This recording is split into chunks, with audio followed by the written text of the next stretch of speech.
Jacobson chain. Pam pam. Your friend Jabba. My body now your own, oh baby.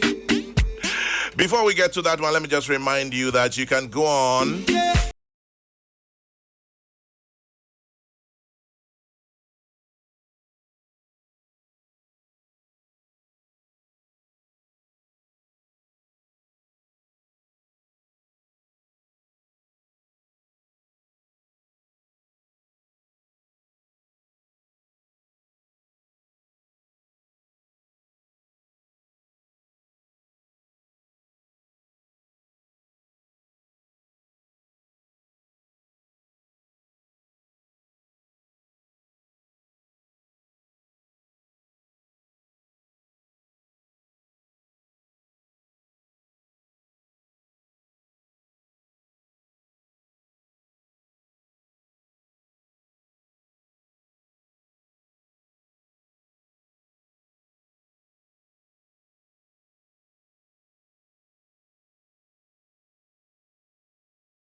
Champagne.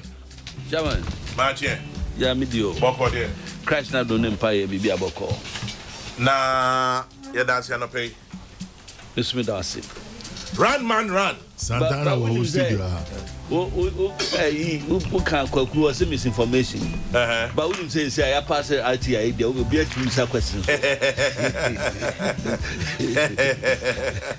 What passing was a one way woman.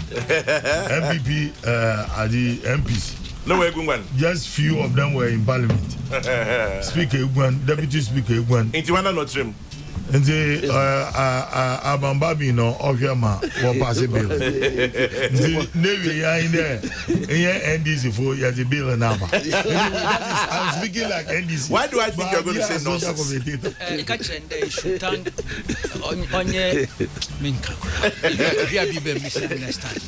Maybe let you make a nonsense. It's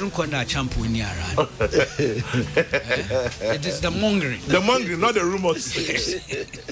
Kwame Wani. Boko. Manfusi Yami. Yaba? Yes. Oh, Mentonzo. Akwaba. I mean, new panelist. For joining you.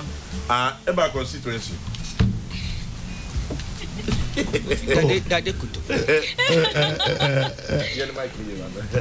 That Laboni shop constituency. Where you are the boss. Introduce Luana. Mama catch up. I do so me pay buta. On the football matches. 80 Rabani be stand there being to us eBay. Wasn't this over there since or maybe eBay. I looked into some sexy voice. She's beautiful. Where will find girl? Or them add some. Some sexy voice. Romantics. I didn't mean to walk any member. Pacho me to buy the mobile sample yen meat pies or Laboni coffee shop. Excellent. Any biscuits. Ain't in Portugal, Laboni coffee shop for what? Yes, sample one meat pie and one biscuits. Yeah. Now my YouTube With move. Wow. approval of the speaker himself. Yes, if I with the functionality of the speaker presiding. Nice one. Chairman, Yes. Chairman, your school now. Once a check post, red, gold, near Sifona, Quabac, Beman cancer. Or super one penny pa.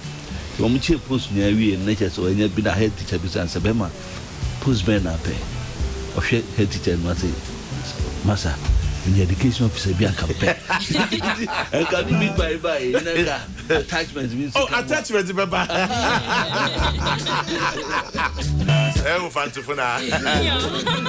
Java, 80 quick comments. Tell us why this were from Reason.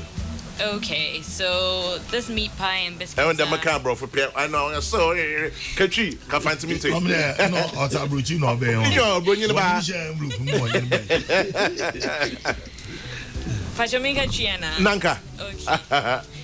Pacho meat pie and biscuits, no, if you Laboni coffee shop. Okay. You're catering Kakra for big events and small events. You're Laboni, well, Laboni. We are now a landmark. It's about because say you're Laboni coffee More shop. Laboni coffee shop. Yeah, please enjoy it and come and try us out. Thank you. At least a little pastry breakfast from Laboni Coffee Shop brought to us by the beautiful Jabba. Alotehuna was starting to sexy voice. last week's not enjoyable. Last week.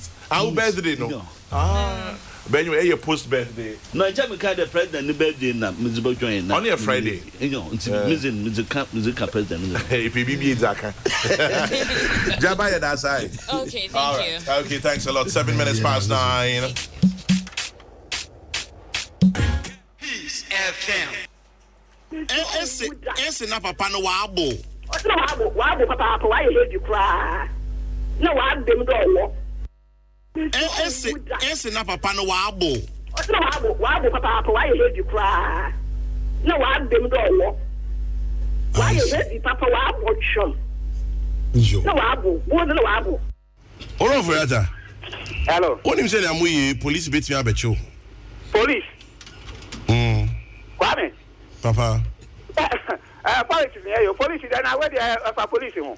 Papa. Yes, you see a police in I say make you say a crime in fin wo wa say den cry gina mo ensu no. Na me there na me so we ase. Police. Me say ka be na cry na ka me go fu na be me. Na the police in my family na hwe na tebe si chebi kurum ka. And within 15 minutes ka help insurance ejabetom 15 minutes. Opa police no omra. Tell me what happened. I am calling my organizers. 15 minutes. One my family go police station. One day I should you see what. Yes. God, you are small boys how. You are small boys how. I crowd film go wa. You do not know I one. Means who take. Now we are being chased with stones. They are approaching us. The police are also moving away from the danger zone. Quite surprising. They are unable to calm situations. Total chaos at Old Fadama. Even residents here are also running. It's getting serious by the minute. This is very bad. Police vehicles are being attacked. Police officers are being attacked. Citizens are being attacked. And we, the media, are also under attack. We are now running for our dear lives. Oh my word. This can't be happening in the 21st century. Director of Public Relations at the Ghana Police Service is here to talk to us. We are running for our lives, aren't we? No. We are running for our lives. No, we are not running for our lives. But we are running for our lives. They are pelting us with stones. And you are running as well. I'm not running. I'm going to my car. Yeah, but at least you are escaping from danger. I'm not escaping from danger. The situation is out of control, wouldn't you agree? The police are in charge. I'm in charge of it, but clearly we are all running for our lives. We are in charge. But we are all running for our lives. How can you be in charge? But we are running for our lives. I mean, you as a civilian have to run for your life. To pretend that Safe Asata running for his life. He just joined a police vehicle and he's gone. Now we journalists and some civilians here are running for our dear lives. Roma, police station me baby na idea megbusa DC ne MP idea police station na bakroma no ye be chi nipa bi ama mrantie bi abomu dom percent police for be me sa na ye wa no ma chi nipa to police station enti police for no ko ho ana mrantie no kwa ko yi police ni no ana mo ko yi almost suspected them no na agi police for them ana em say enra kra BBC wo race course krofo akọ a mo de mo pe fans as ho sisi dan police focus stop mo no mo start to ebo police no ye na ebo mo ban police no ye na ebo property ho ban na say ye ti bi mo ye ho ban a na efa so be na wo yeso obi a be wadwene say police station ya chi di pa ho o de o pe police station wa ko yi di pa no a me fa o say me di Kumasi police na ba be gu kroma ya ye no 1-to-1 boot to boot who say mona mo soma ye mo asoma ma ye ne ma ye mfa nye adwuma ye ma ne ye be yusu na no make us na make man ka ase for nko make am obia o te ga na say emre na crofo take police station no it say twam police force so a mo be ye adwuma wa ha no it say mo ye adwuma no ma animonyam ba police adwuma mu enye say krokitwa yi mo ba gege bribe mo ba ha na o do police ba twetwe bribe heart o police ni ba ha o che o ba gege the crofo guys o mo ni ba bro so enti se police ni so ye obi abone a o ma ya so nti na obi afa emra no ehyenisem DSFM 104.3 good to me take Sampa education officer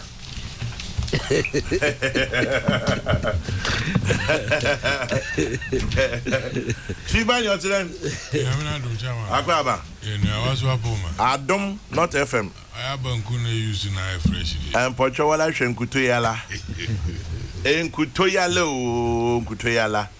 Onana Mizaboma bra na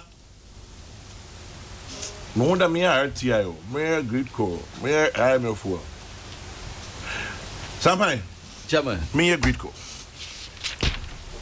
I Nipa Bonifo and I wine who saying a MP our upper west achim ada so semen kan chem say mamu chimunyam de na bia mo apom krofo ni bi na ye just to court sympathy if possible.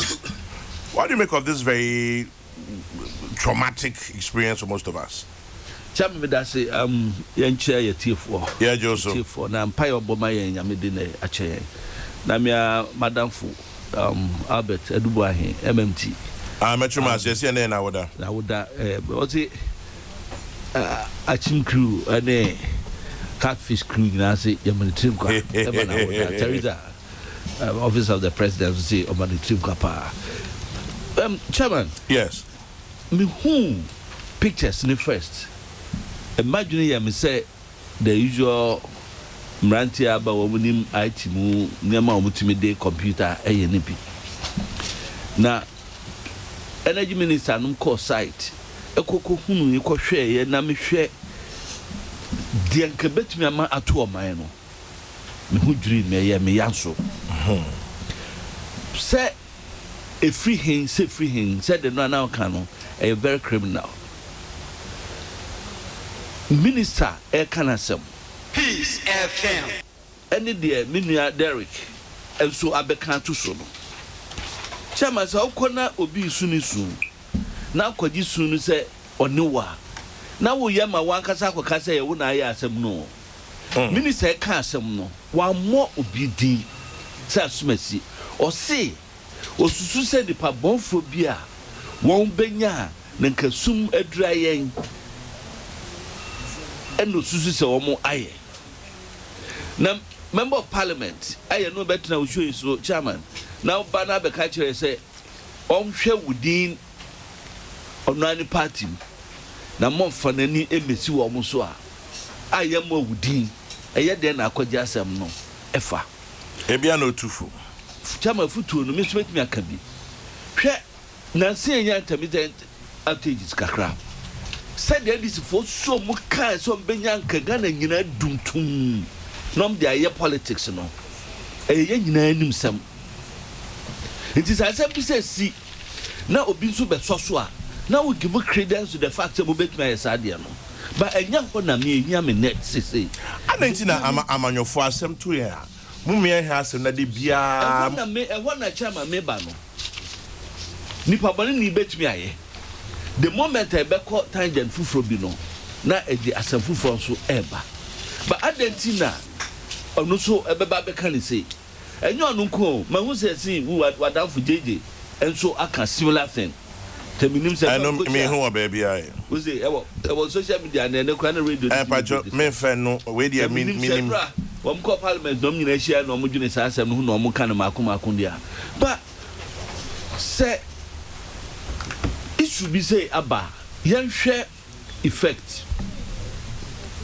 say ampasa dipa bonni bi ene kwaye sa de no a edi ade pa na chairman effect be magana no na kan ne dia hen say ekania ni nyina adumi ena ese nyema bebre restoring the power na kan ya samfufo individuals nso abo mo nyema na nka bese no na ya samfufo ebise pilot no na hwe cables no so a best park man hwe current be kosro ama ejakra betime ma nipa betime wune a whole lot of things enra mo ya discussion na mo ka be nyema bia nipa etimi ya ne Ghana ha chairman oba Kumasi regional party office junction so ha you be drain I say gutter na ya no mo didade ya chone ye concrete na concrete bubu ye no na urban roads for no de dade first time am de be share honom no and 2 days no be betutu me de dade no ayra intimi ka so bi na betutu ye say na say dade en 2 yira sa aba na nya wanwa obi na abefa it will share nipa conduct we enche bia na railway lines no mo ye ho adwuma wo hu se nkrofobia tutu lines ni bi afri mo na say your mind na say you be call to the extent say you be say na me ya we be kind the 80s time mo the PNDC na ifo buy no mo wo maybe am the buy Kokrokoo be kai pa doing acts with intent to sabotage the economy of Ghana sanya ma we say no wo mo the teaching for bebre na believe say tangent no I said dia ni so hwe ho because assembly wa bia obi be ya no nkoni achi na ne ya treat ni say theft bi na kwa misdemeanor ne na tefo na ofa no ho adi but say your clear intention say your mind no na wo bo no a chama general I was say hwe ne kan ye hu say yes e be ya sutwe a obi nkom enkoye bibie if say ofa highways bi so a baby am aye embankments am de na de aye say assembly senior car bi ka beti akoto amenamu a ebekọ akopim railings no obekọ baby ne atutu afiri ho no na nye highways ana feeder roads for na contractors na yo na individuals bi ebi de kwa scrap ebi de kwa ye o madwuma na o matu afiri ho ni party me hwere yenkwa bebre wo ho no enti eye issue a ese kan ne kan ye ne hu say yes process for internal committee or team na for no they should dig deeper into asema yeken ye try ha say pylon pa ye ticket cost overhead pylons here wo mu difia cost mo by that time kra wo me pay compensation na kwa kusa for na your lawyer na nam pay do side hall ko fast ya say ye minti say na taban kra etuda to this extent Inti ase me nua direct so no aso hwe no am so nim hu bi dia am gon form nkoma prosi na asem no entwantem ne nka ne ye but as a nation chairman ya nhwe ye niema bi ye ne ya ntutu niema bi ye a dachi no ye benu ye ho we nyina so kwa ekokosi se ye nipa boni bi for ne personal bi no oya ekokosi sika nkrofo pe o because they all kwakoye ne sa no obi nim se bia no pese ba bi dum no nya opportunity bi no de ya action bi no nya ho faso se bi obi su na board ni pa so nkokoya nipa no be accept say obeji sa contract na ye no enye the monetary motivation wo mu a menyini senka obeji sa pa no akwa because me sampa ni tie and I chama wo tie you buy it okay dey say na mom kujina nsu obi nti bia Usman obetumi akọ but me pa dey me Usman say adena obi ti ne baby on count me di twitwiri kaka Oluman says hona one kan ho asema na chere you know the matter so a purpose so a bono okay oh yeah wo hey then the pie wo hey I doubt so be betumi aboye pa say yen konkoye sade na ebekọ akoye but do no kokoye no de no so bo bi pa no adwene ben na chairman e ba won etrima e mom ko ekoye say dman ko sa baba na want to as a chere pe ami wo bo ba mutuma ke na album ke say o bi jana say ke jina su bi ba e na is was my one je was my but it's just on the lighter side but chairman general bad for the nation idea esino into mommy ahwe ni ye na yenka na wo the corporates na security agencies no so no won so entu anamon pilots na dosu pa o ebi wo ram tito na big kufo so wo maintenance section no so mo be ye periodic checks ehun say ye ko say I'm sure say sa chemicals on the goods no say no say chemicals ebia emada krona edi corrosion no ebeba it is one check na say ombenya ebia ne other chemicals or the goods are ebe firm na apa they should check all these pylons across the country na ye hunu say ahotobi aba ema enkofa boni bi mamo bi mfa megina so emfa meye ne politics meka say na wo ba ne yadum nkane na say chama Chief, any comments? That's it. I mean, you can. My main chair now with you now. Yeah, Jodo. Na Kwame, Mama Pede, you munye Odikan. Them asema otide onya sama o mamba papa bia bosu so do de obotu. Ghana man ma sebia yakone yakodasu. Akantama obayitirimu pode lutu da mana mono na omani nyina no yakọ ahochirim amezi anya careful political statements bit them sampan ye na mo fi minister Horban na OMP needs another political statement. Oh, Kwame say me MP na somehow aban no response now I print that about to my yekin sebi se kase bia moto gwadama mjini ne nka dam anui obaba ma yehunde sebia nasuneten motinyi oyanui. That's how I see it. Kwame no kwase me de se ya hwenye ya oye oboniefo na se urututu wa ma no achi no so ori bibi wo mu na se odaye na do hia no so ori ye ne dano na chede ye madam boniefo no ono wa fa no wedi wodam kwana ya fado ye discuss them asemi yenyimu o mai mhade onye first time nya Kwame boniefo wo tutu anamon bia otidem temamoto we yara kra no Kwame imbripi no ohisha street ya ebe imbripi kra do bana grofu bi tufo ma wo yi kebu no no kra no wodre kona se bi wakoto no se ne kopa wo anyimbiara dam anamon na nyimpa no wetu would we say there oboniafu no di dam bonen oyada obi pede or the sabotage abano otedo senti ne wopede kane ko off ne kada abana bono humbodi na dum so abana you know say modwin na masem no dipa Kwame mentasi senti ni de yenyina yenyim de gridko awon ehwe baby madam asem isi wotema Kwame obi baka na won hwe ano ho na babyara What's office in Chanwa? Fantastic.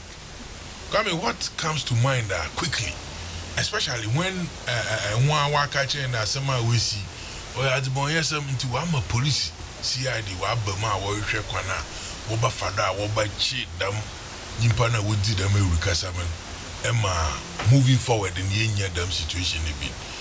Say if them approaching na san the other side I ever can the or ye binuma woped was sabotage abana. Kwame metasa onye one. Kwame auto de be in second kind of summer about to Gwana. Baby or abona was so. A crofunu way spray do what they do be a Google garden asa. About 2 Muama boat and not in Muago no way to do. Kwame what do be so I was a do know the Google and not in H. So afa Sade would you try? I don't know about tofu. You see, I don't even want to believe that I'm not a crime. It's because so be a on dream papa in there. Okay, did the America say me now? Why, yeah, or how or the ma bano? No, I cannot bano sebi. Obey and Kania Unjinada. Come a Greek office honor. And here would you manna will be crabble to my boy wondering. Hong Kaya baby cropia. Yabatin the massemi wakodo. But it's here, I was say, what other pilots to them was in Drubia Google so near the Greek. Fantastic. Kwame Honor maybe. Honor tells you clearly there. Yen a man as a man another Greek nankasan. One namun to offer breed to be warhead when you manna would it. The moon you may have would dear when you may. On them one them I will use one pylons and one electrical and the main in Crawford the chino to be a be a while, say be what for can be there or root to know a cotton nose or that quiet denny. Eba namona what another shane would they go. Off you be to be no obe the chino when there, the man the may own can kiss you. Say Mawabe. Kwame, Mobe in the Udinkan first. Abandon that to onion and them singing. Ada we see oyada omo the minti ye hwehwemuni eda kokwame the moment etika se bi but do political saboteurs the pay ne ya say onye nyina ka se odi bon na ka se kwame ye ma ono afani baby na ye chasing frama. You see, it is not every day and na ye ba hwe bibi today MPP one day bonin na wodi NDC one day one pedal aban bi bakodi in any case. Meje NDC na ndwuma na hihye a waye a wofi abam na wo ba na MPP wo twelo. Kwame, da benda na waba a yebotum ye zaye asam ya kan ye sidudua. De aban bi tido a ori edwuma na sebi onam don pede ne aban no wodo no bokodu nti. National asset another those who are in fast order by nyina no. Aman yokubi another binumu won pia bana saman. Wo ba hihye go de ye kwa kwatwe na mazi atufo no do nei oda bre o man. I think the statement in Ankasa no or ye moframa sam to me because say ye hwehwem ne hu de nkofo bi na wekedi dam adwumen ye bisa ho toto ho anon we sinipi there was wofi dam bie na wonde wanna muntu pa wode baba to hen de on pera bani dwuma ye obokoda kwame dam kasa na obotogwa no fi penyin kra no oba emi na wo anado bi oti ekiri otemu obohu de susu ampara abana nemsi no rekase daminti adibonyefu bi na we di dam bone na wa be a final statement na mom adina yes ye hwehwem adina ye hwehwem na posifu ye hu adwuma no ye nwie ye hu de sebi obimpo fi wan kasa wa akachi another assembly record o baby nti no bi I mean you don't know but to come out and conclude there or a political saboteur. I think that we must grow from that position and moving forward and say yeah pepa there o man ye ba chichiri madachi maso wa baboto na waka there ihe me ye na won so wa baboto da I don't think that I'm cast out to them or the Yamaka go to be Madam CP Alate, any other comments? Uncle Masone Jamai BB 2 minutes. Abamam gonna. Mate, the Tama obey chief officer. No, you're politician, but or share ne fancy background more bomb fancy for especially with fire service. Kwame Mayor Adina and Tokwanki. But at the end of the day, we reconciled. No, Yiji, na you reconcile party bi a wɔyɛ wɔ Trifair La Trifair na wɔaso nyi MC Daddy yɛ Brazilian na ade yɛ twa mfonyin yɛ di nkɔmɔ na yɛ so that we will forget the past and move forward as people from Central Region. Yeah. Na Kwame Sunday mo wɔ hɔ na mo hu abrantie bi from afar Orba. Me ye mishim kakra. Na me say how can the dead be walking? Abrantie be nyim kakra na mo no. Oh ya abrantie. No osamese valisa jana to her. No difference between him and the father. Na me hu na so be am kakra na me say awu Mr. Chanu no ben you o see you. Na me so beautiful. One man here. Obegina Cape Coast, Opera contest Cape Coast North constituency NDC primaries. Now Kwame, a very nice, beautiful CV. And to that reconciliation, I mean, in Papa, a campaign, Kwame,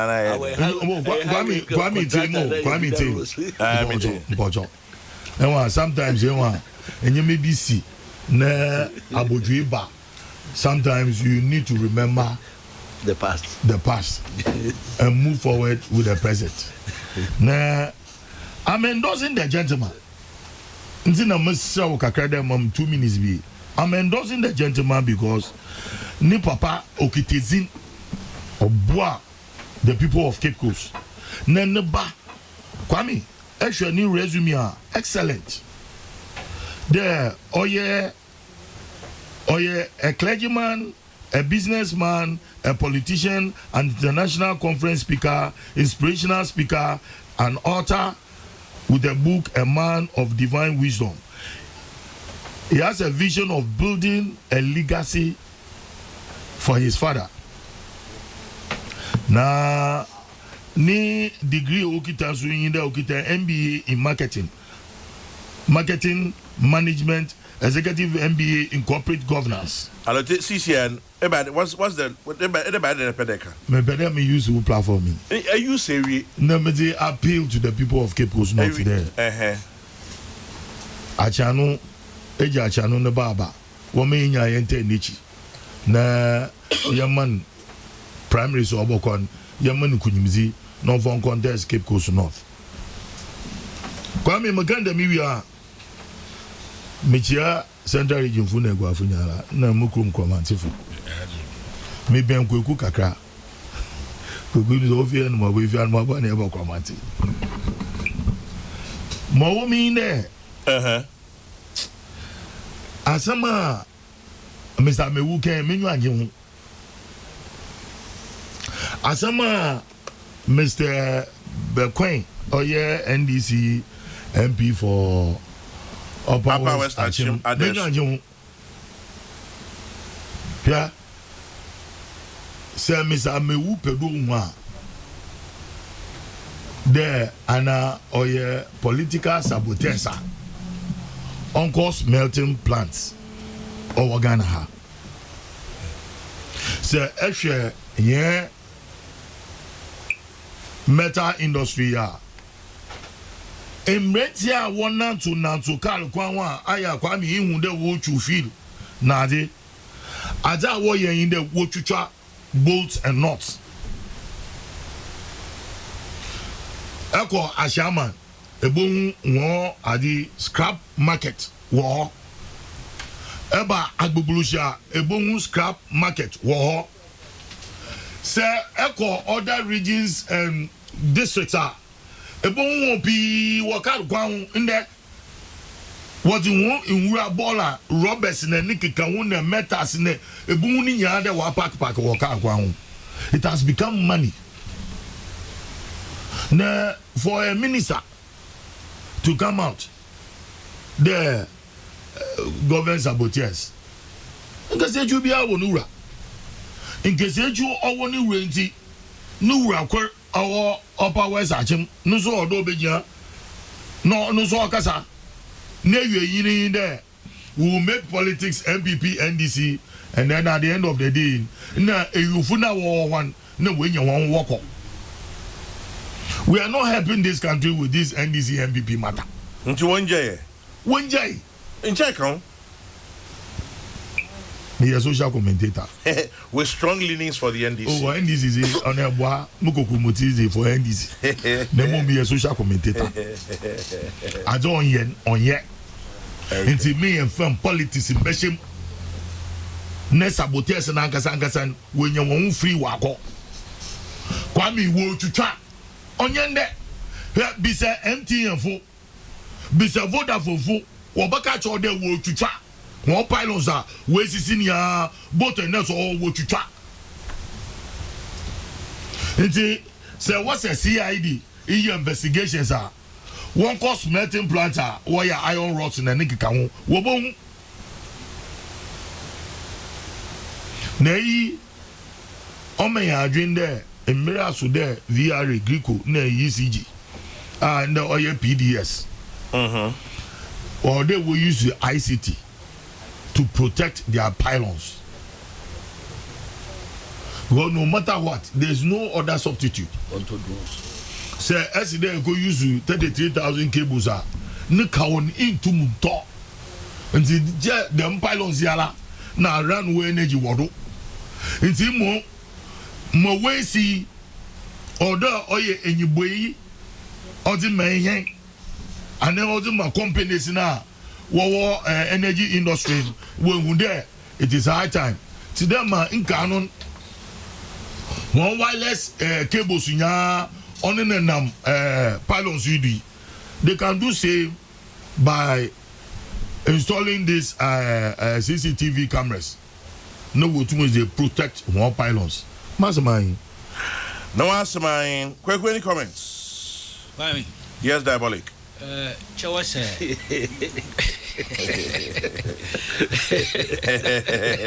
Jawai your politics. I know.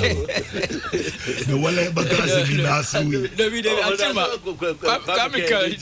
Kwame no come Some pie reacted immediately with a laughter. No, or infect him. Yes, but one of my code names.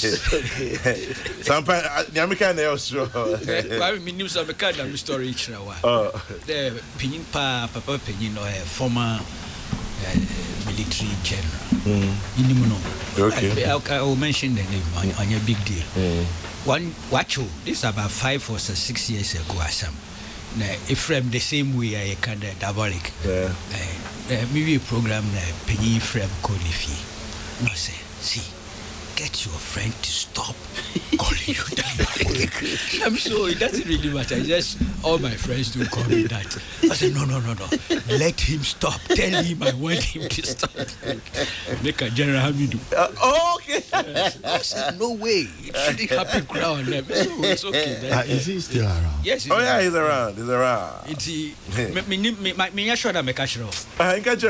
This is about 5-6 years. No silence makes one victorious. Good morning, General Joshua Hamidu. Sorry, sir, but yes. I called him diabolic. I'm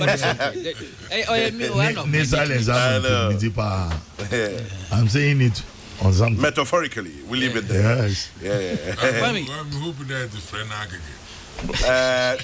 no further comments.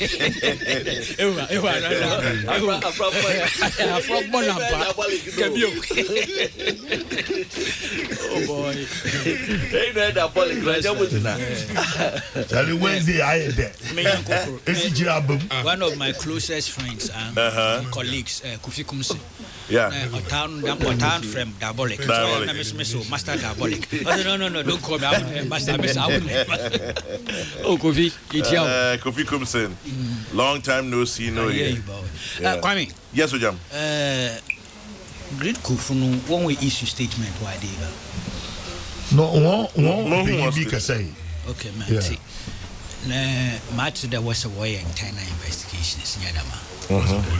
The police in the BNS. Kwame. Yes. Let's wait for the reports. Sure. Finish. Let's wait and see how it pans out. I mean, Father, I support General and ask him that you have to stop calling Kokrokoo. Stop it now. Maybe. I know, Kokrokoo. I'm a sister. I have to. Maybe. Anyway, Peace 104.3, Studio Numano Pays, Sampine, Ashanti Regional Secretary of the NPP, Chief Bani, Deputy National Organizer of the NDC, Abdul Malik Kwekubako, Editor-in-Chief of the New Crusading Guide newspaper, and Bernard Olute Jacobs, social commentator, as I always add, with strong leanings towards the NDC. Sampine, Chairman. RTI, and IMF exit. Yefambo. Anything to be happy about? Yeah, Chairman. Before one Kwaku a chat semnitia. That's what you report. That's all. But when it comes to a question, be said. So because a year can near Koya, Yakubu Pylon a bedroom canyon, 2 days and 3 days very restored. As some Ben and Ghanaians be country MP. International, but when you call young call RTI. Stop. Nusumano. Stop on. From him now, what you ball a bush, Papa. I'm going to you, Chairman. Right to information bill. Billy, a debate, you know. Separate the form room near starting. Yeah, and the late Prof Mills, Yamin Fan Crancy, and flag bearer. J. Mahama also a besu omukra de oma mohunwa former president Sana flag bearer no na current 2013 when introduced bill in first and second reading for correction. Sure. NDC did that in 2013 first and second reading and for 8 years 2016 I'm just correcting you. We are a social commentator. No, social commentator. We are not conversant. Chairman, yeba abem as MPP under another Kwaku Fado. Nansay mu group na mu advocacy pass the RTI bill now. Bebre asuma no mu ka. And he say MPP for share bo. See ebe pass it. Asuma me kan nyase politics na me yo, but me kai de ye ka fa ho. See ebe pass bill no. Tama na emma so no. Ebe ye issue pa. And Crawford the discussion one more brofu stations you know. And someone can say me minimum to brofu na se a nka na ya sempa. One more kind. And ne ya sorry ye and no parliament. Enti ye bo president abaso so why ya dey say o hwe me ye na ye members of parliament parties ni nyinara e ka bomu wonim me kai pa say president no ye minister o hwe ma sa de ma e kwan obi aka na tim ya ye hwi criminal libel the Kaiser Kwakunum woma sofa papa Kofi Kunzinum Cabranum just a second. Neil and Ivana from awesome can do only move it in Mofobia. You were doubling. Well, he called your wife. Also, see, the Kai day, Yakov feels so sad by election. No, on the text message. Yakov feels so sad by election. And that was in the call from notorious Arabi on Nana or represent NDC. And here Korans Muko Hunda Hono when I'm Smash Macao. Now, Mosima, Hoya Hotu, Nijina Hami a poor pool, no, I know me, I heard me about Okwe, or Jina Hami a poor pool. Not in the dots, the Usi, or what? Because neither is but I'm making myself. Meet here. President, is a libel. Criminal libel free home. Ye bonabaso a boy man central, a codenim, and ne a binum a reckless, a woman, or musu, under the guise of democracy any freedom of expression and as for no and making reckless statements and some of the gun crofon fee the mehabusia me bidum kura committee suicide and all that. Now we are a beka hono aside chere my dear bakumbi German say ye pe asem bi ahwehwemu ya yanko pe camera nko heba bi enko twitwa obiafo ni bi mo ye betimi abisa through the law say asema mi susu say sika we say ye de ko brande basis na efa hene ye be kwa kubisa emra no be makwan emu akwa akoye eye anamotuo papa ye de be kun katasehye as ebetu ase ewo man mu very very very important say mra we say ebema yensemwa the bia fi biara auditor general's report say billions of dollars or cedis ejira efi yen economy num enam yeniye bia ye no wo omayi munti no samra we say chairman say the beye adwuma yie ne bedi no kra me ho a ebeboa ema sa katashe proye kankan no we society no mu no abafom kama ebi say ye ka ye beka ne yie atosubiem ye di beye adwuma nsu no ye bese eno no nso meye say bronya ntin krofo so be fa ho awe crackers unim crackers unim adikro oh nya cream crackers that crackers kra biscuit bi nwa ye susu an bronya ne abonu bonu ade ahoma so ne ade ah ne ade ahoma no eno na friend crackers say cream crackers dey dey alotenu na de numti oh onu amuzo meje cracker use na muzo numti for bank for be saying no yes not from a rich family okay mate but chairman emma enkrofon so take advantage no mo so emfa emmeye de ebiase no poni ho saa na ya create bibi na akofa ensem aba ya say asem no ekwa ne papa mu no ubenya obi nso a otinchen a obepese ode bedi ne diabolics okay mamin ko to apologies to jama jina de be ne diabolics na odo sa akofa asebia aba but you all know quick correction. It says yesterday the Honorable ASK Bagbing, sitting in as Speaker of Parliament, traced the origins of RTI to 1999, when he was part of those who drafted the very first version of the bill. RTI therefore preceded President Kufuor's tenure as an outstanding president of this republic, Carlos von Brazzi, somewhere in Ghana. Oh, okay. I know, it's somewhere in Ghana. Hey, Carlos, Michao. Hey. Chairman, it is at the near car. Thank you, Carlos, for the correction. Yamfa enko that level. But me did say a beboa the long way. Acho, and you know, and you papa. 1999 makes it 20 years. If you do know. Me did pan to say, or my Ghana.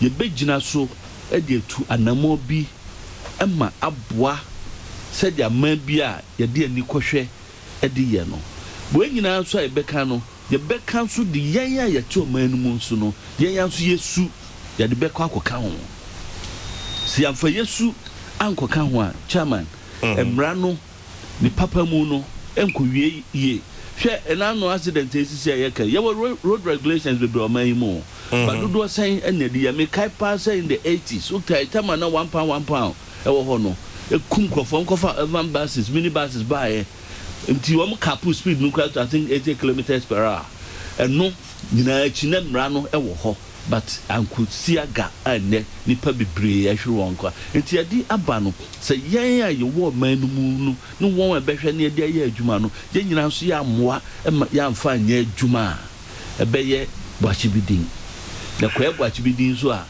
enye asempa bia mayen chairman IMF is it so say nkamum yes quick one we quick about euro chairman o mine Ghana yani IMF because nanka it's menya closing comments okay it's me born up and then we come and do okay, that's good o mine Ghana yani IMF and Bretton Woods institutions no ya wotwa kadada na de ade ho kohye mu a wo modin kontukra ne maayen ehihye continue bi chichire such a boase amia social commentator ne party ani chief ban no party dia kwahye boase for there ben credibility policy no ne asie ma yemfa nipa adwuma mu wa ban adwuma bia mu enho keka ho yesika sem kura se takuni beyi a obi na be kire nam kura yemfa nko yenkwan that day sa ensem we se nyinara me nim se ye free mu na bu question ne bisa se ye free mu kura na sa conditionality na to for na ye kura bemum menim say your relationship with IMF no there e wo hoda bi say a member of that ekuo no ye no amu ebedi djuma da ayese wa wadanfu bi a first no na program e da bia na oba so onya post kakra no oja asoba owie your composition team man so da bia otie why me so no akase mo bi do so bondi so me so bondi awo pe konkonsan but konkonsan ya da wo ba mo bi ni no enti ye free mu yes but wo mo ne ye twa kan de minim say ye no mbinya twaka the important say ye ho be hurry yen ama ya ye ne ma bi etos biem ye yan kasa so on mine ya na montuo ekwa behwa so a ye behwe sikasam na agina ye chairman Ghana beyond aid se obi no me judge ni say eye impossibility a na me ni pa no nya adwene wonim say si ye boye bra ye hwe say nyama ye yem inflate no se be kwa kosi hospital a ye ni se bianka ye $70 million ni ebe wie ni asin $210 million and ebe kwa ye park bi a ye ni se ka $3 million be wie na $27 million says kan we se num nyinara ye hwie kogun krofo botom obe no bi num de kotena Dubai no any dolphin ye party sa nyama we nyinara se yetimi si ano a yesi kasem be kragie kragie no na obi obeba kasem be so asene ntimi hyemra ma no enam se wa cross kasem yenti no ontimi me hyemra ne ma biem though you still remain a member of that committee no but ontimi me hyemra emon biem se because say woni sika obeba mo for sustenance na sifonti no koyese no chairman manisa enti yenyina ya mfi adwun ko ho yenyina ya said yenye chairman me say me regional minister na me ye even road minister me kwana ya ye kwan a chairman me hu timi for many kan hwe nka say kwan ye quality o technician no a onim the aggregate of gravel esen kom de ye any cement dodo anako ta dodo na ese komu no onu ne behunu na say technician no wan twro krata ni ye na bibi fa ne nsase ana bibi bofu na ni so no authenticate so we say dem are certified to onkonko gini sika na nansa ekwani tutu na te san pesika koye biemu a chairman eno ni asem mo but I mean to other comments member I'll take any comments quick ones Kwame yes sir Mamendin can fi IMF is me on we. I'm moving over some pints we. Asimesi. Or is it not in the Dawa? It's a new compliment to God. What you Asimesi something. Kwame, that is was as all come on. When I could express myself in a position or no as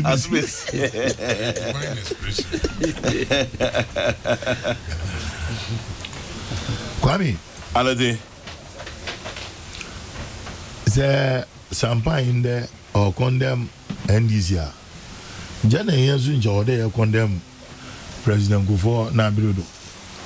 Fear current president in his statement or me the successive government Tambia and watching and Akasha IMF. None of he is pulling out of IMF, but he will make sure there. Yeah, Sikasamana then OBCE na yeah over expenditure and nigga come.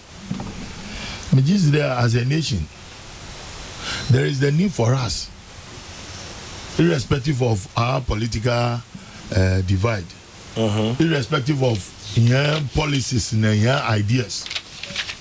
there is the need for us to come together as a nation. Now setting her priorities right. So I heard them. Me yebu wine there. Aban Baba Oba abandoned the former Aban ni the projects, ni predecessor ni projects. The man he did into all my Ghana for 62 years. We should be asking ourselves there. Yeah, you could do it as a nation. And these are some order operating your conscience. Then as a nation, say he banned the policy be back. Ne policy no ye de me low cost housing, me ye dem roti, me ye cocoa roads, me ye ne above for back. No or abandon the minya and then go for different loans from different places. Nevi credibility in the IMF, your credibility in the IMF. What are our priorities as a nation? Politicians. Politicians who you just there, your technocrats who are one of our advice in your experts, your professionals are one why your policy makers are workers baby what draft your manifestos and other policies what they bring in. Until if you are MFMO, are we capable of financing the lot of projects that is going on in this country? Because Ghana hands is hard. Okay, there. Here we are dependent on government. In the Sabi village be or honor, say when you go and then when you toilet, abanbo brain you know, say in you are aban bibiala. Say it's a TV, it's a radio news, bibia abanbo boy. Until we've become so dependent on government. There, overviewing. Ne funny you can sky as I the minya and as a nation your political parties yen tumne yen set up some kind of consultative committees be of experts, planners, economists. There. Let us chart this course. This will make us successful. There, National Development Planning Commission will share 40 years development plan. They able to one Ghana will reach such a stage. It's a different ball game. The business in there 7-year development plan. And the years in Dama, yes, Kwame Kumazi Bibe. We were on our way to progress. No, what you do? What you do? Bibi Askata. Dama Yaba Yama National Development Planning Commission about plan. 40 years I'm here now. Another group of people say, yeah, 7 years. And 7 years in here, and so we need to be asking ourselves. There, Abadi, no, IMF. And they say, President there, or Bobby is someone on go overboard. So be it. But then there are a lot of projects. Abandoned. Projects it would have benefited the common people at the various towns and villages. I'm not so here and there. And say, Kwame. I mean, can go you. Master Mamaka in there. Abani say, with your IMF, because the credibility status, they can help in managing our economy. That is where the NDC will come in and also convince the people there, yeah, policy, dam, obutuma, the mami. But, me repeat to be Kwame, say, as a nation, say, yeah, share advanced democracies, most who are set up one foreign relations at the councils. What successive governments. They don't look at whether you are a Democrat or whether you are a Republican. They don't look whether you are conservative or whether you are for labor. But one as a nation, one setting one priorities. One follow. Abani is dependent on that policy. Say yeah, Namaza. and it will go forth and back. Yeboko IMF, Yebo pull out, Yeboko IMF, Yebo pull out. Mekani the media. Parliament finally passes RTI bill into law. Finally, yo. But I don't hear the finally, yes, I don't hear is how to manage this bill. Knowing very well, media partners or governance in me. Concern those who oh, media folk. So wo ketu bo bagada alligator. But you know Baba Jama no chair. Also Baba Jama is Baba Jama is on us in Suta. Mills but not see you go to Kado. No, but sheep your cow, black your white. But he's the lizard for alligator. German, the one someone also adopted. I like that. I like that. Sheep. Yo. Cow. Cows we have it. Cow is a very fast. German, go ask through secrets.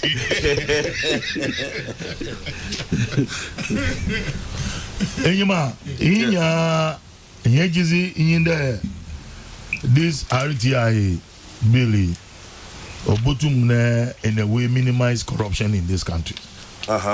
If you so sometimes when journalists are fishing for information that are so vital for people's consumption, there are bottlenecks here and there. In the images there, or one thing that will advance governance. Na in there with the passing of this building, governance will no longer be under the carpet. Since everybody should get set there. Or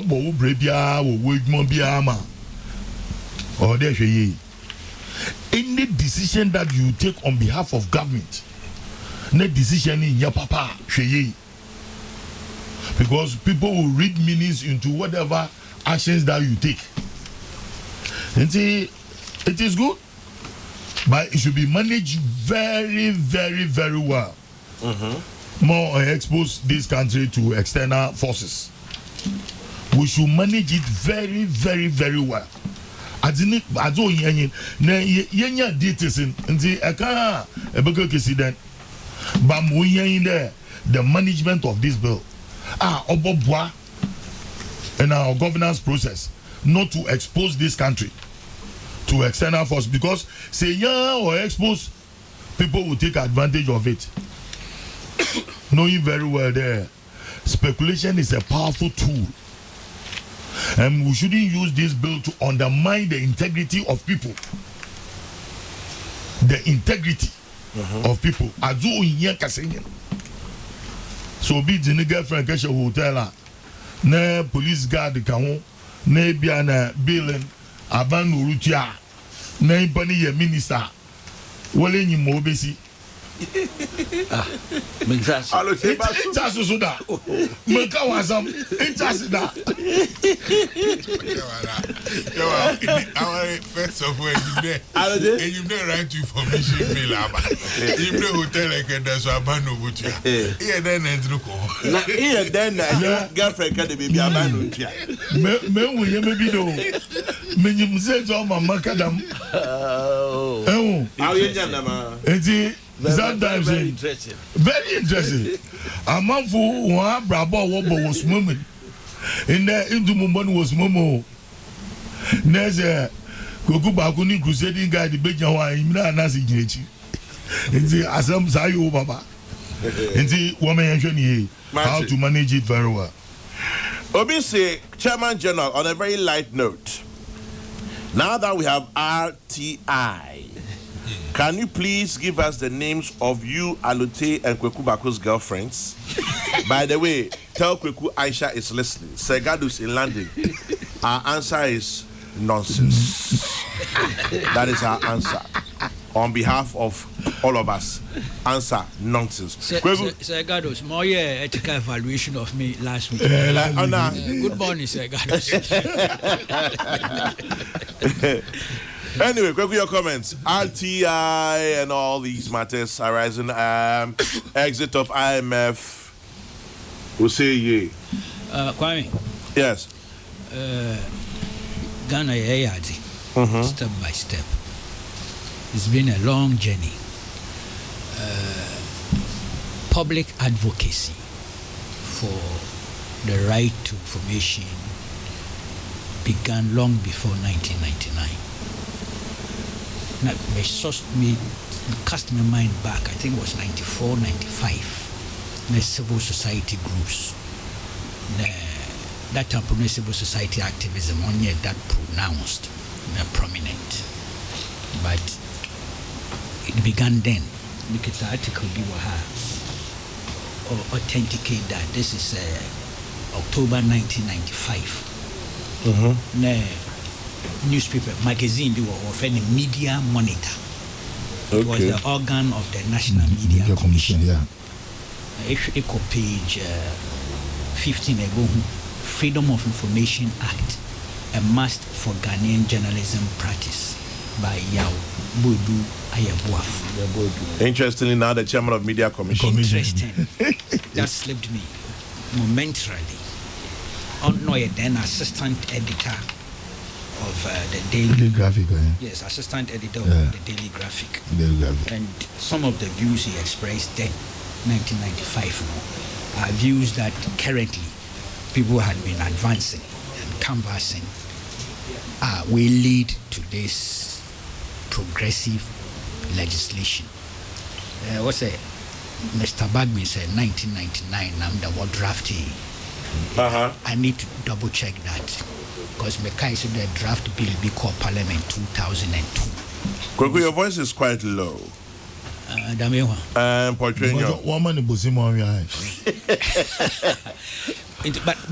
But that's not even a contentious issue. Okay. But the most important thing, the 7th Parliament has done justice to this long-standing thing. It shows how a democratic evolution or Sabakaya Nyama eco constitution let's be fair, eco constitution there I'm there is 21 F 21 1F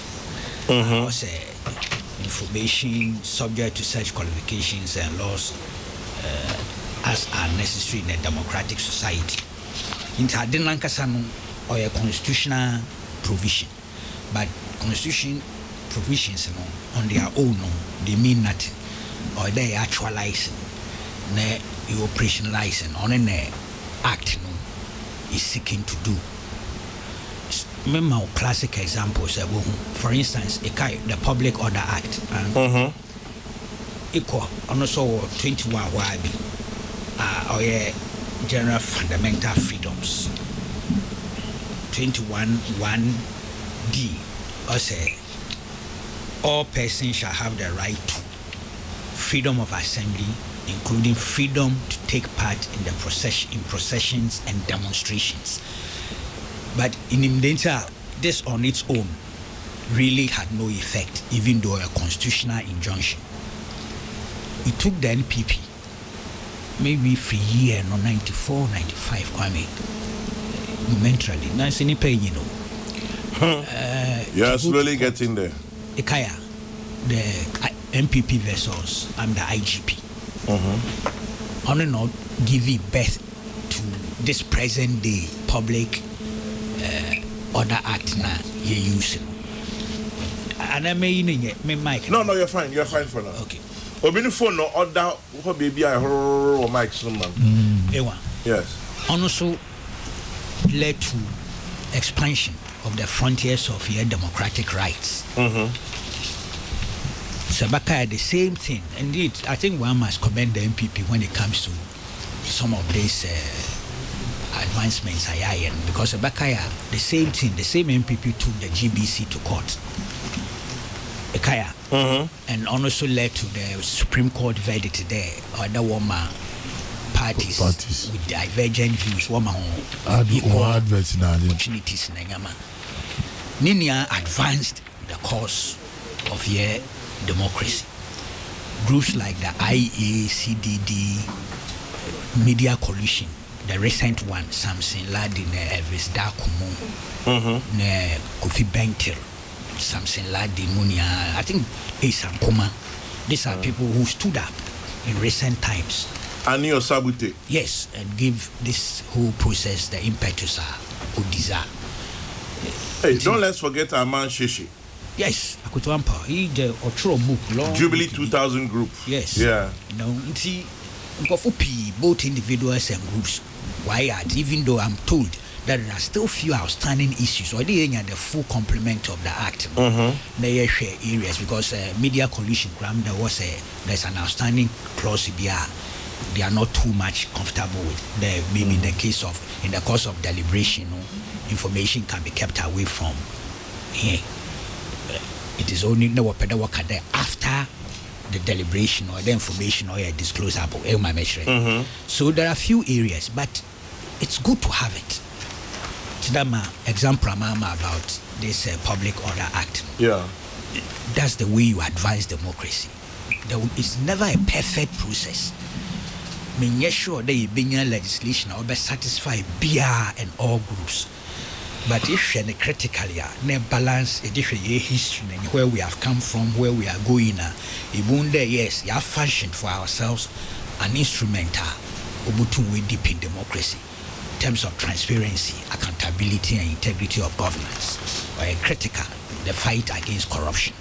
And to that extent, we should all be proud as a people. The yetum, yedru bibia, yedri.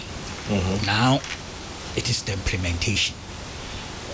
We are sure that starting what kind of 2020 Yadama? No. Yes, I believe so.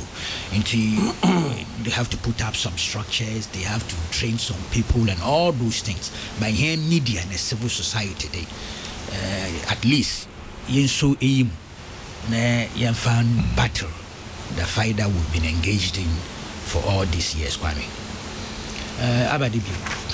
And then let's not forget things like, we've come a long way. Private broadcasting, right, the way I expanded. Yeah. Then it comes with Radio I, Tazam. You have to look at people like Dr. Reku Grubi. There are people you cannot ignore. How one advance. Ibi mentioned, Sampai mentioned the repeal of the criminal libel law. That's a very significant one too. Honestly, you take years. At some stage, there was an attorney general, that would be done over his dead body. Even worse was that the Supreme Court of the land ruled the criminal libel constitutional. Sabakaya, Kofi Kumsin, Tommy Thompson, war case. Was it Kofi Kumsin? Yes, I think so. Kofi Kumsin or Eben Kwaku, maybe which one, but I think it's Kofi Kumsin and Tommy Thompson. The Supreme Court ruled the criminal libel constitutional, that it had constitutional validity, to the disappointment of many of us. And that is why people then realized that perhaps the legislative path was the way forward. Into MPP Fuba office 2001, by July 2001, Parliament, and it was quite a significant situation, Kwame. Yeah, there was unanimity across the divide, in spite of the earlier opposition by the NDC. In Parliament, they joined hands with the majority and unanimously repealed the criminal and seditious libel. That was another high point in terms of democratic evolution. Step by step, we were confident this country, in spite of challenges, in spite of the limitations, and sometimes Kwame are worried, no doubt about it.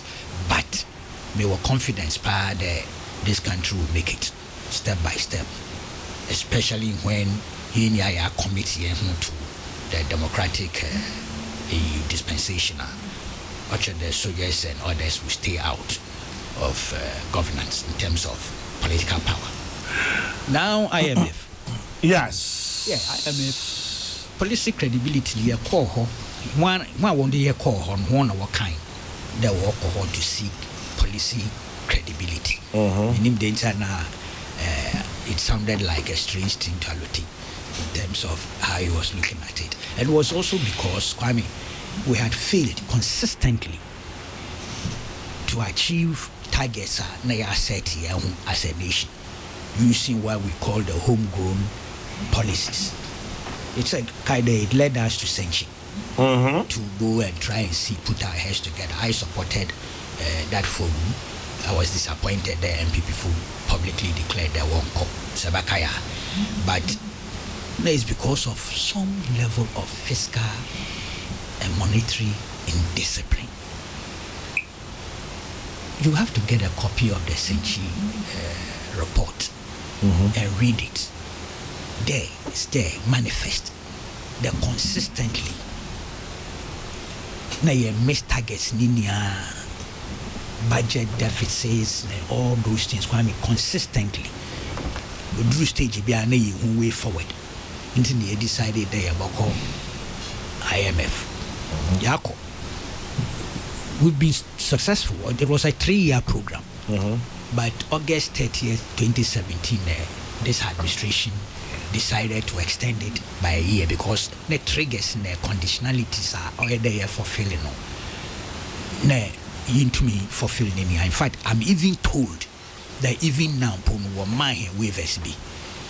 I see. Yes, I'm even told that 1 or 2 waivers was given. That generally, implementation was mixed in a way, but my waiver 1 or 2 be in order to be able to escape from that whole rat hole. Changing there, ideologically, you're opposed to it. I have problems with IMF prescriptions or Western prescriptions. I do, but I'm a pragmatist and a realist. I didn't their condition. I can't track with shame for many years, and it's not going to be easy. We are still members of IMF.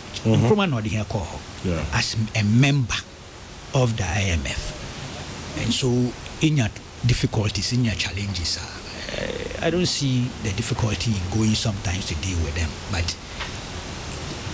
But I told you, there was 16 times in the Ayako. Kwame Odos, Papa.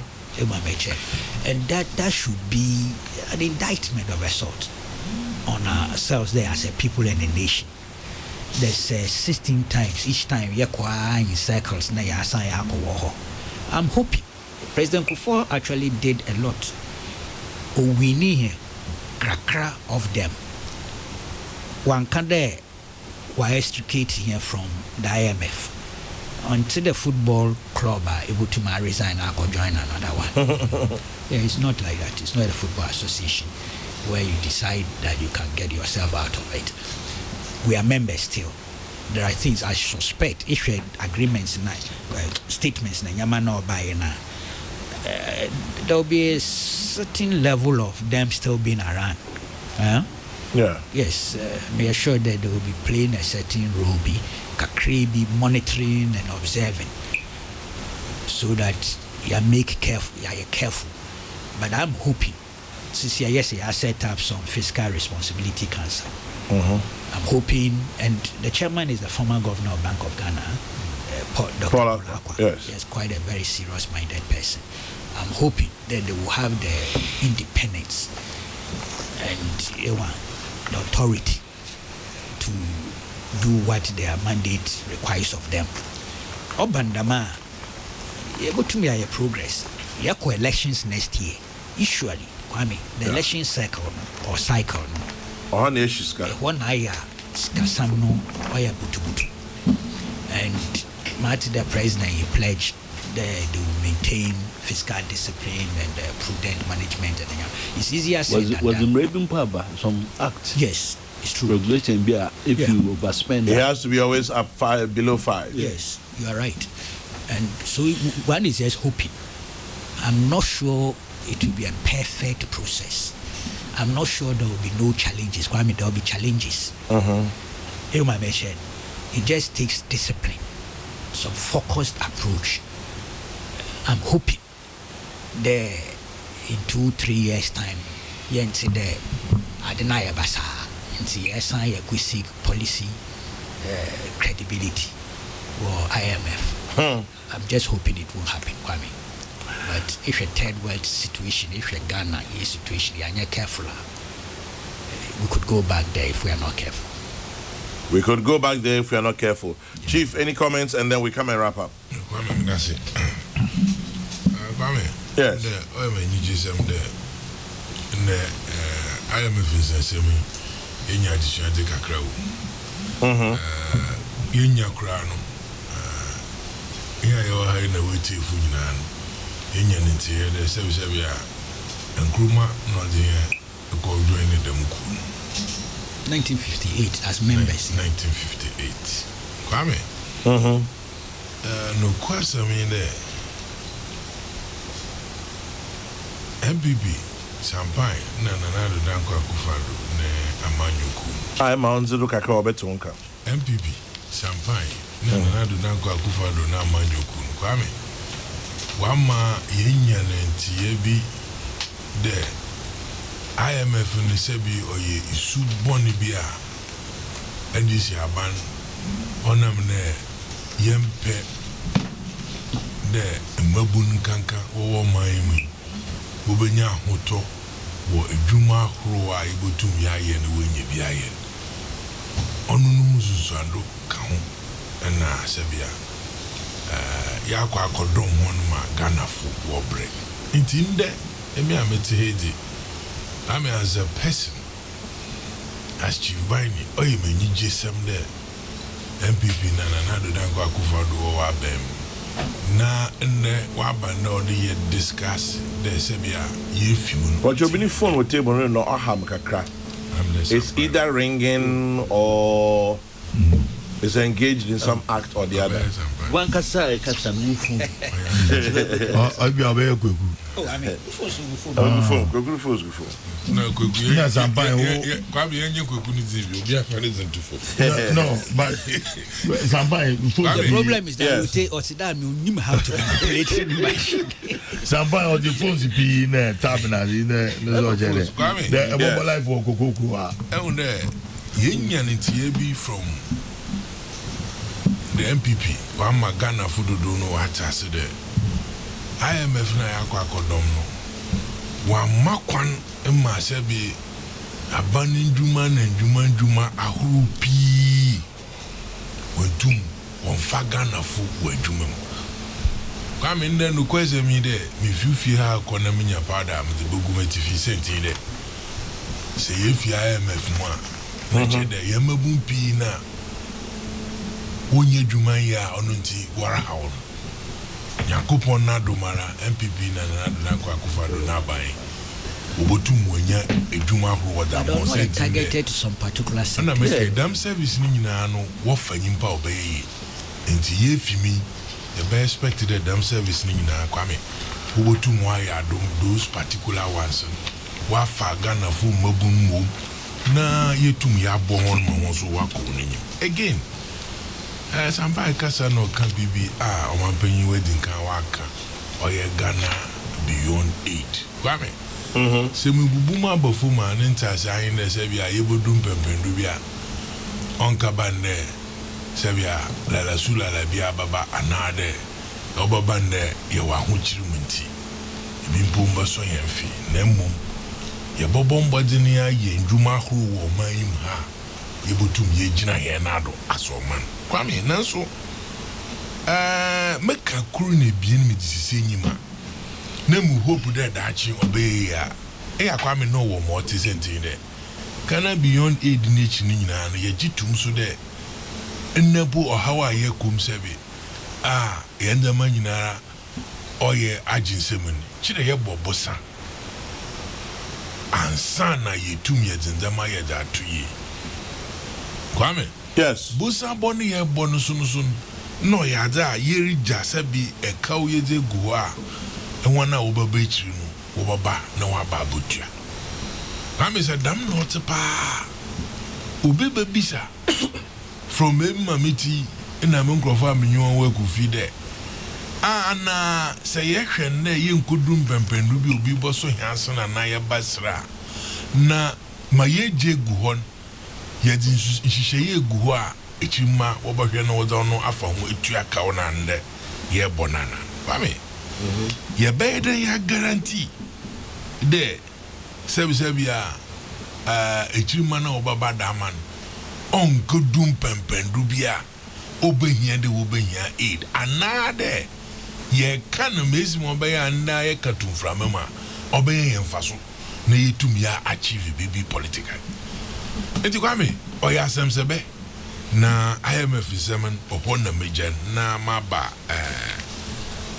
RTI kwame again papa your message be wa bomba zempa offend manano ye kuni cheki segadus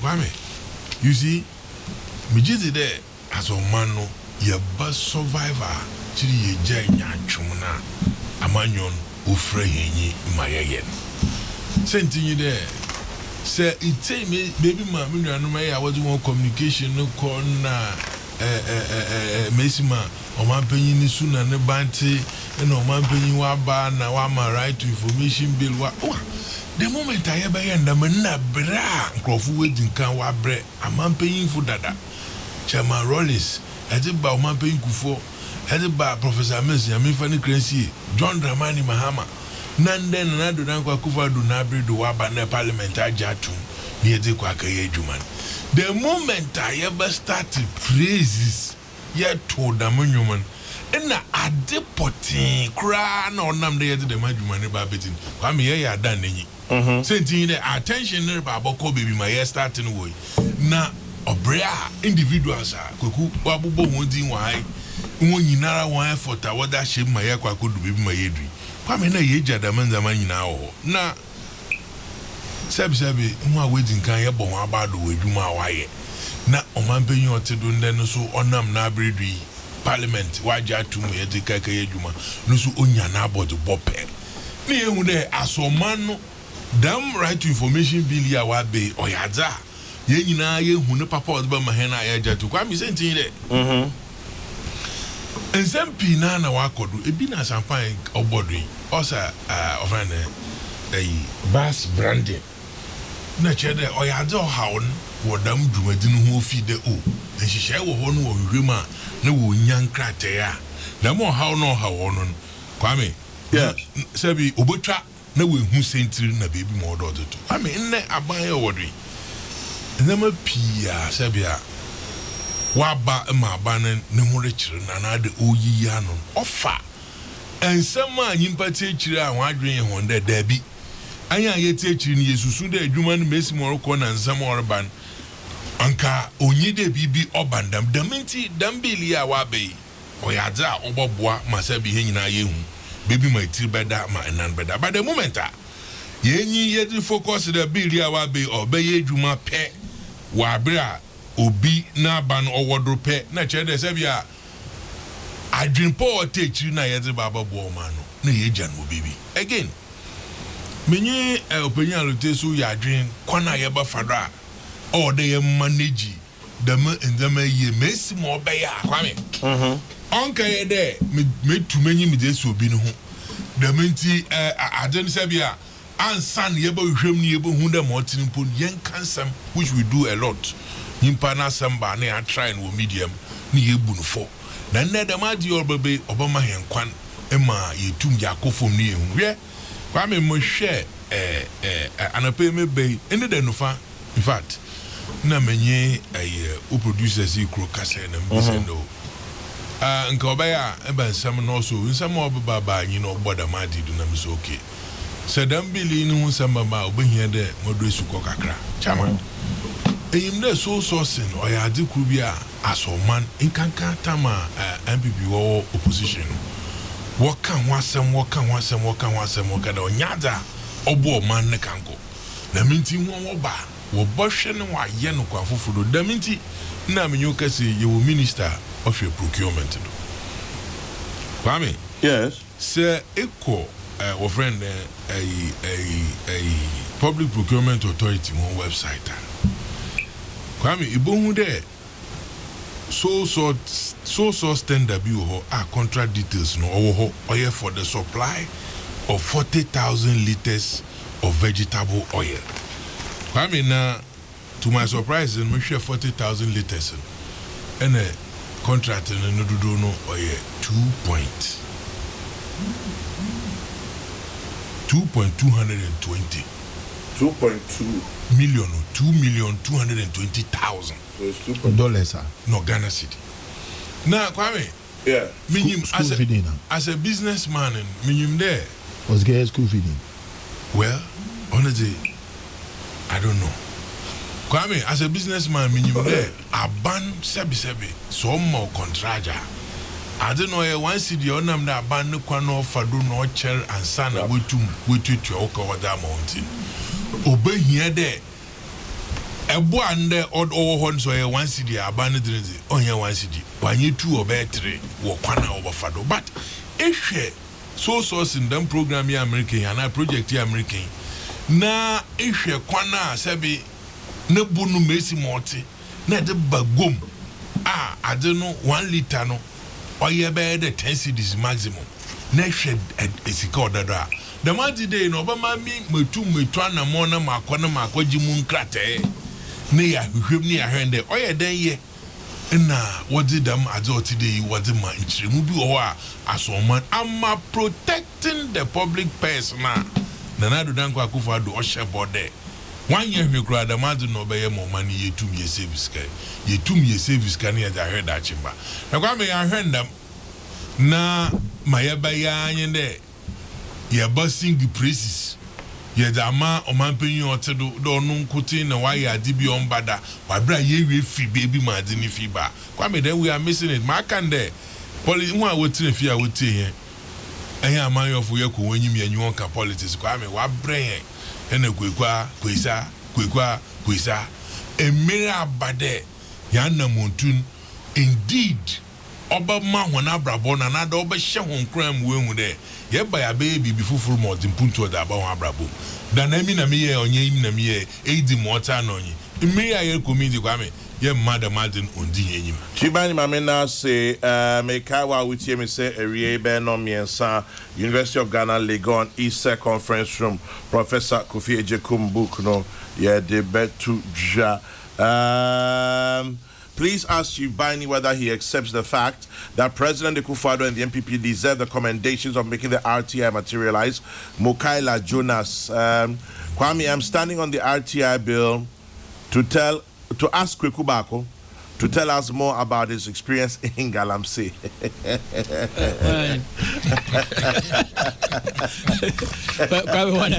Also a friend just in case from the US or the telephone number. Oh, my listeners. People put it crazy. But this was it. We need some sense of humor. Oh, yeah. To stay alive, Kwame. RTI bill. Kwame, if I have any credit for the MPP, then this is it. Now, what matters most is the implementation. Having an RTI bill is different, and making it purposeful is also an entirely different matter. The people of Ghana must view the existence of the RTI bill and have it work for the intended purpose. Thank you, Mr. President, but I still disagree with you on the issue of removing the Republic Day holiday, so bring it back. Kufaros in Tema. I agree with you on 1st July, Kufaros. I can't think far on that one. But I'll leave it for another day, another time, another discussion. Any other business? Quick one. Obulebu Foods. Obulebu Foods said they serve spicy fried pork with crispy yam and cocoa yam and special goat jollof rice. Oye de papa. You'll find them adjacent Jolinda restaurant, North Kanisha. Oye de papa. We bet me a friend Obulebu on 050-258-7106 050-258-7106. So just in case you want spicy fried pork with crispy yam and cocoa yam chips and special goat jollof rice, call 050-258-7106. Any other business? Yes. The cocoa yam and yam chips, no, I'm man some. Flavor be. Uncle said, baby, by that chenny, baby, but the chips not be profiling or some kind of stuff. Chairman General, some of your colleague journalists are, as usual, this morning saying the RTI bill has been passed into law by Parliament. But Parliament doesn't pass bills into law. It passes bills into acts. It is only when these acts of Parliament are assented to by the President that they become law. Justice Abekuniti to your faith. Thank you. I hope I also did not accidentally say the RTI bill has been passed into law. Rita. Right to Information Act. Right to Information Act. Rita. Please remember, today is the birthday of Father Andrew Nilante Campbell, the parish priest of Christ the King Catholic Church and an advocate for cured lepers in Ghana. Hi to him and Patty Dabbs and all of us. Yes, we wish Father Campbell a happy birthday, many more years. Oh, I see. Father Campbell. Nilante. Oh, the dad. Father Martin. I think he's been here for like what? 40, 50 years? More than 40 years. Only German parish priest of Father Martins, Mothers of Uganda Church. Okay. No, so off she tree kaka this time. When you go to our front place. Father Campbell Nilante. And then I would mission. Sampai, any other business, young Paul? Chairman. Yes. Kai say one moment wait until say no. Maybe born upon kitten. Sir. Okay. That's with you away bus. All right. Chairman, Chibani can't need some or send me for credit to my president. As one that make it simple. Ansana bill we say ebe acting. Advocacy a course cited this current administration. Say you're kind, say you buy the beba. Na you buy and you slow. And to me can free baby. And also Nigeria no the last administration about 2 years, Mahama administration. Me carried on the 27th of September 2016. Tema coalition because this and question on access to information on the sustainable development goals about ITI no. Or see onim baby akudro. The nipo adwina asem no pa anko mu baby asem na kudro. Enti aka asem no me film na yanko. Chairman, I'm now watching politicians.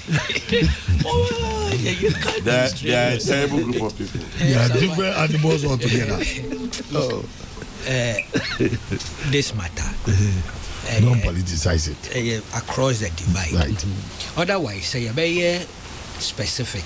You have my instances are one side or the other. IABBA, name too good.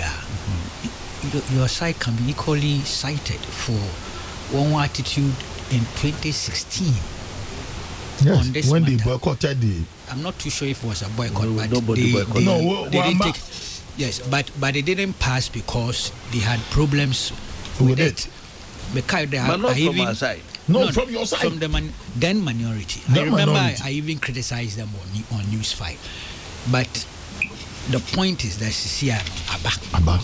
and it's progress. We should hold on to that. Perhaps there are even areas where I say improve it. Subsequently, the same parliament may do something about it. Catch and so there ended up war passing. Almost about 8 o'clock 9 war passing. Majority of the MPs know where NDC for. But I don't want to bring that in. But that is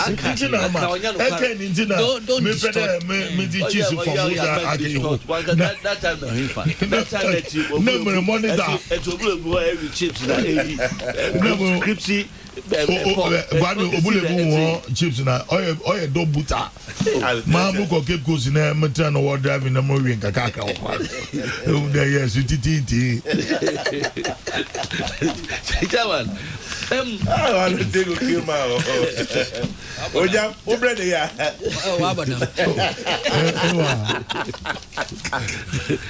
But you know anyway. General. Yes, sir. Now what we and somebody titi na enye nika e wo ya kwan so na enura transport minister or road minister kra ekoho wamkoka the deputy Bruno East minister Professor Miyakufinom a lot on the media for ekoho na assemble kwa transport minister kan and nekramu carry news e say regulations no yenhwe na babia aye dada no e sesa no e di foforo ba no ye de e ba behemu chairman okay no manage na manage ho a na besa bisa say won wa ye de show nsem so mo so hwe na emra no enkonanimu no wo mo so na mo pa ben ene ya na wo mutu efa ho ene obi send message bi no say onu de osusu se ka ba bia eho danger wo no yenhwe na yemfa solar lights nsisi hora eno si ya na adwo de akere na chama yen revisit the issue of what can say in the 80s no na accident e be ba no wo mo ka say GPS for kra be ka senka obi a etu kwan a wo ticket e be twa ma no na the details ahihiem na pay contact person what implement people but me say let's revisit that if you say ka won bebre a yet me identify one no and ka be gidi say ka records no wo the transport companies no ho then come benya kwan because STC do me STC they take all your details but other companies now they've organized well so VVIPs no it's an organized company say wo mutimi yes and man no na yan susu se asem bi beba ba chairman say bibi sa ba na machi anyira na je huminti na ofu play na we will manifest no so the obibia was so nti nipa for Ethiopia Airlines we hu obia ni babia obia efre nti e dia no so ekoka ho a miss who play na way so ese miss who play na way miss who play one cause watch me can be more way no ma American there obenya dates no what you miss it's not captured in the manifest. Okay. Oh, hello. Maybe as why you have from me who may be a pedal. Kivas, no, every guys over Atlantic or bottom trend, a Dokuna, Gary, not girl, Crobo, Motor Gary, Otton Garner, guy could put in us on fucking brain inside, not to be say, Uncle me who I can. Gary, I thought what current day, with the mill. Sometimes the one if you die, I don't want to be there.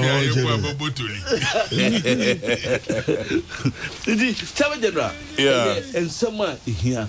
Me gidi say yen nyina ye fa ye se ye beboa ye wo asedi wo mo ye as individuals I thought that be a wutimi hu obi recklessness on the road kokakra no a na ya se me no achimi hu se and I know me hu se na na ya okese or the piece be through the page or so fi ye nya ekogo so aye no na wonu fi ai obetu say because him you should tell some fiandu de gratical mumbi speed body twam no koto on kwam no magina e no kan say adena that speed was it got to observe say omu wefa no ho na and this a person or your concern say because wo kokwa no so no e bia nyonku na ukobu wo no e kwa kwaka obi nso nti ye nyina ran so no ye wo atene besre ya enuanum a enu omunam kwan so ya wom na hwe se bibia ekoso no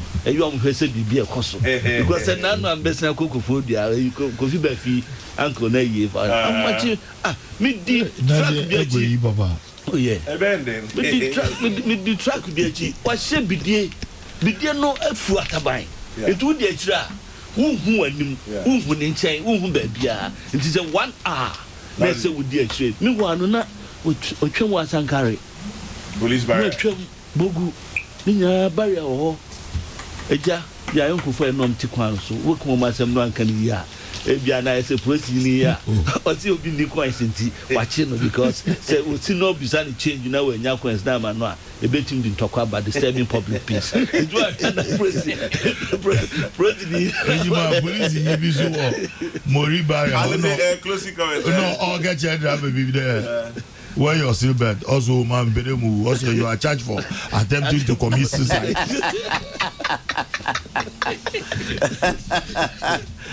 Alute closing comments. Kwame. Yes, Alute. Mon commander ban for supplying Ghana Police Service with 3 helicopters. Promised. Yes. Yehui yati. No yati. Nje talking is doing. No me yache there. When you can Make be out the horror child. Advocate to her several times. The police service. Oh no, the Akan or the horror child. No, Martin. It's a good news. The president with you name Muwaka. It's a good promise. On your there coming Funazi. Na I look at as a one to chase as the chainsaw phone and nigga count. As he okay, camera. I don't know what they chase the chainsaw. I had more high performance camera. No, minimum hyper. It's very good. Oh, now in the ground there, police we chase Uber driver be watching a license na definition. Now it's good. I had wish that in remember Kwame, Yaka several times there, Ghana Police Service when ya helicopters was the enhanced war operations. They need more than 3. They really need more than 3. Looking at the present day armed robbery modus operandi and operations like that, so sophisticated. Until you need to also equip the Ghana Police Service. Until one step progress for the police service. Yes, in agreeing with you, helicopters are good. Ghana Police Obenya helicopters are good. But if I also add, as I've always said, it's about time. Let's look at where policemen stay. Baby, I want it. Or ye nitron. Or ye ferry. Kwame. I'm a marker. Go through or. Mami, go back na nyankwa. Several. Oba base. More than a year or 2 credit. I attack Oko. Village. Oh yeah. Kofi Pie. Charity work in Yama. Yeah, I'll take back to you, but Kwame, I'm just adding for his I agree with you. But Kwame, yeah. It is also important to encourage the police service to let their personnel live with civilians and not always look that old colonial mentality. Now I China and we're current today. Oh no. Yeah, Kwame, let's encourage it. Let them live with civilians. After all, they are civilians in uniform. But as for barracks here. Oh, Kwame. So you can have a limited number in the barracks. Boy,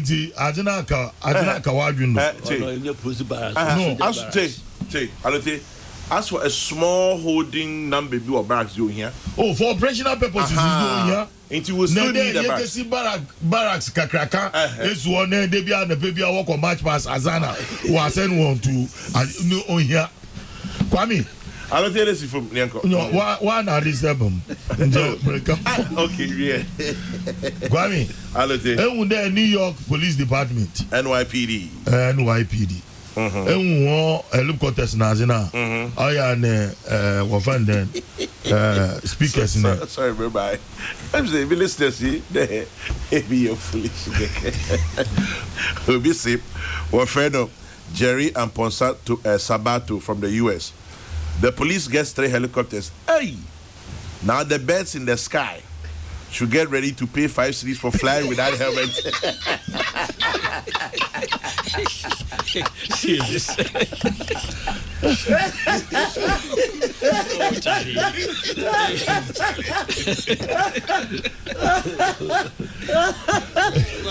want to see me at the bar.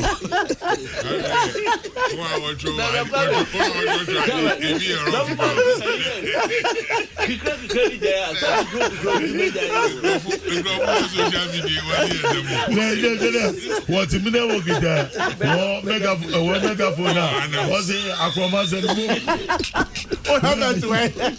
Only be never get there. It is chainsaw operators. You want them? No way, load the car. Was it chainsaw car? Stop. I said, the best you get ready to pay 5 cities for fly without helmet.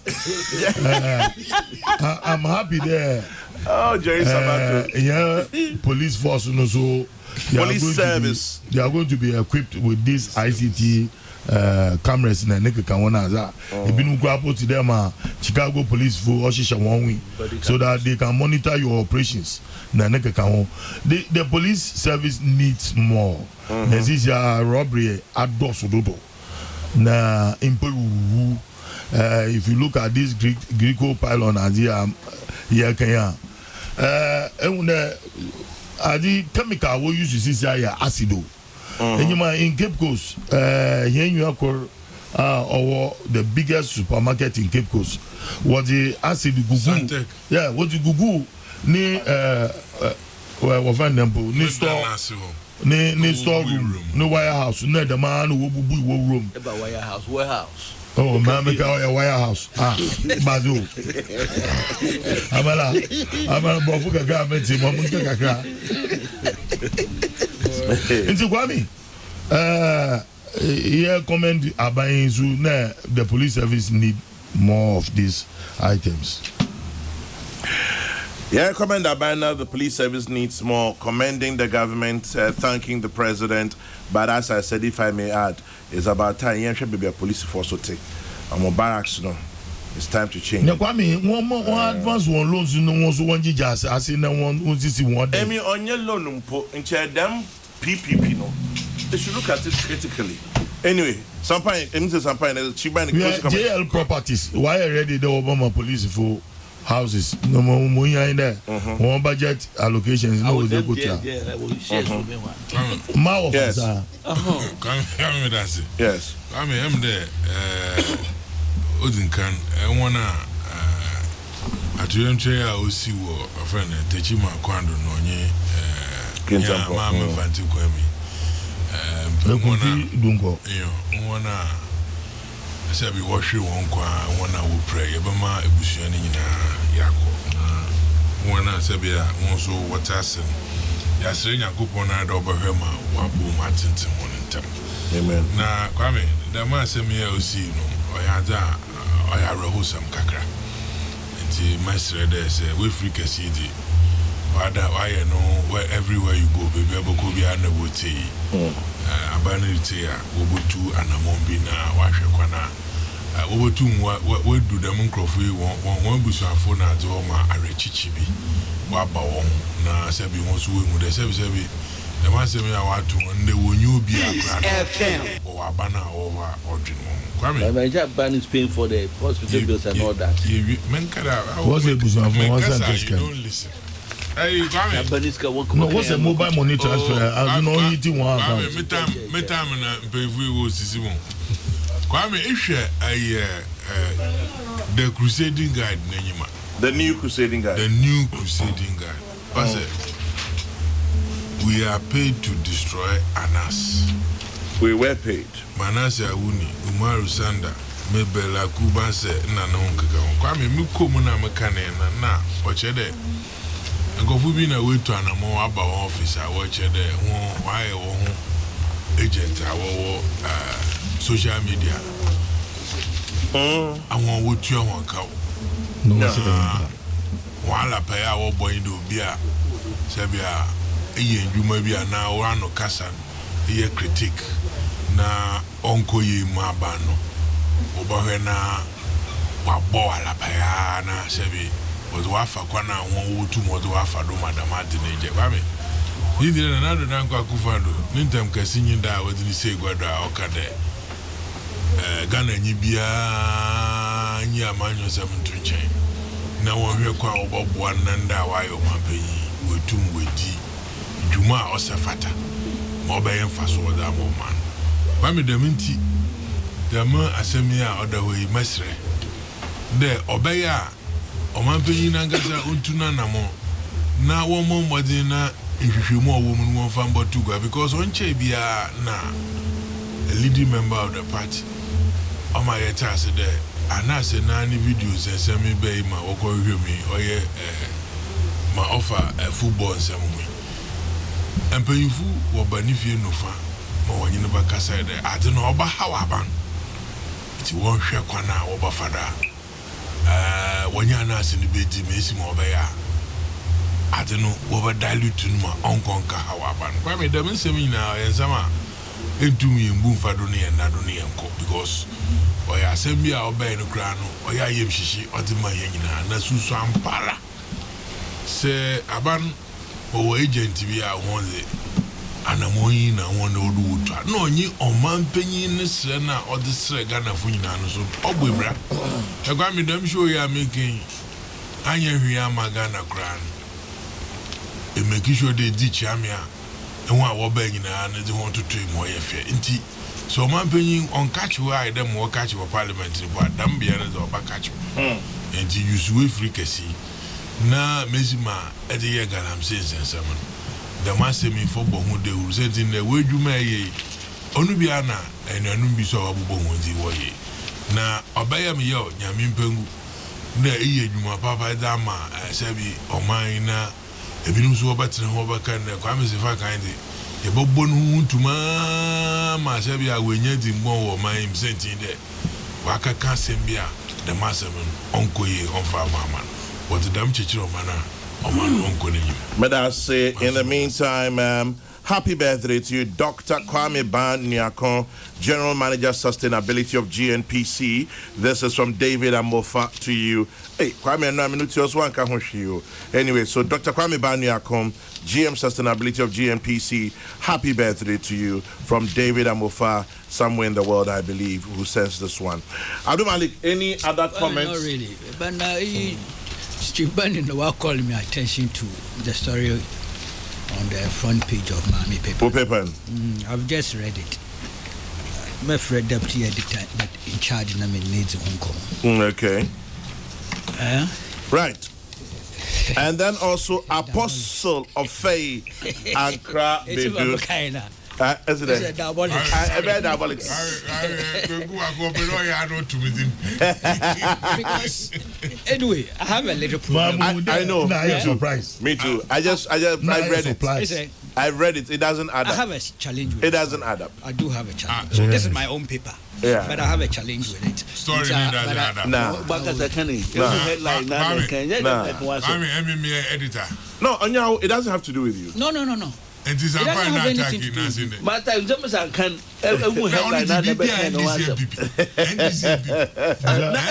Okay, Apostle of Faith and Krabedu of the Pentecost Men's Fellowship. Very good morning to you. Have a great day from Sam to you as well. And a happy birthday, Mrs. Felicia Nana Santua Ado. To you as well. Now, Mekamo, if you pay my cabak with that. Yes, good. And Stadu, he was in charge of this. Otema, Umbra office number, And Pacho, Mesa Kaimo Busi, Professor Jekum book launch. Our University of Ghana, Legon. Yes. Our ISA Conference Hall. 3 p.m. this afternoon. Oh, I see. 3 p.m. Ain't Pacho in Yamran support this interesting book. I remember what invitation ma'am now. Waka crop of invitations. And Pacho Makacho. Diabolic. Diabolic. It make Munina, which is Professor Kofi Jukumni book launch and account body parts expressions. Our department, ISA Conference Hall, area 3 o'clock. Into Ubia and Momodia said, baby, I'm sure it will be very, very interesting. And media may call me quite me. One more for cash camera because we may be auction. My catcher, my boss, Father Dixon, said, baby.